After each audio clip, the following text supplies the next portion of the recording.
Today's teaching is about the Last Supper with Jesus Christ and the meanings and the clues that Jesus gave to how we're to have communion with Jesus today. Jesus broke the bread, gave it to his disciples, and said, "Take, eat. This is my body that's been given for you." Jesus didn't kill the lamb and give them some lamb to eat. He didn't give them meat to eat. He gave them bread to eat. And it appears, and it's been taught, that Jesus was following tradition and following the traditional Passover meal when he ate with the disciples, but he didn't, because he didn't eat the lamb. And he showed, instead of eating the lamb, eat the bread.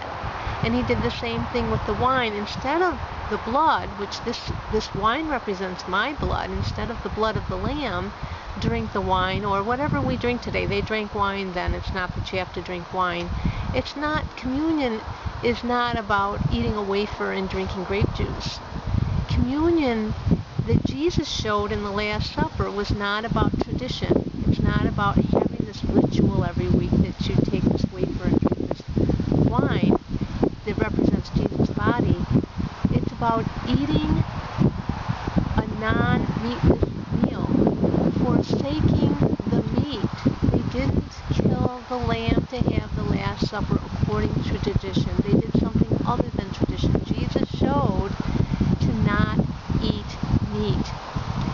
In the Garden of Eden, when Adam and Eve sinned, there were two trees. One was the tree of life, which represents Jesus Christ as the man, and most people understand that symbolism.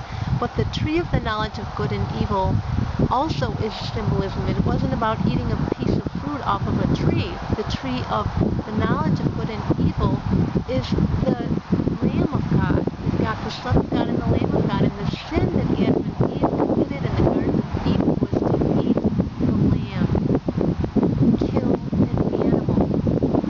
God's picture is clear in the scripture. There is not going to be any hunting, no killing of animals. The lion will lie next to the lamb and not be afraid. There's going to be no death. And to remember Jesus' death is to remember what happened in the Garden of Eden when sin came into the world, when animals were killed. And animals have this understanding about evil. And we need to stop killing animals. We need to do as Jesus did. And as he showed, we remember his death by ceasing to commit this horrible crime in supporting industries that kill animals, industries that make leather out of animal skins, and realize that Jesus was part of that animal kingdom. He was the Lamb of God and the Son of God.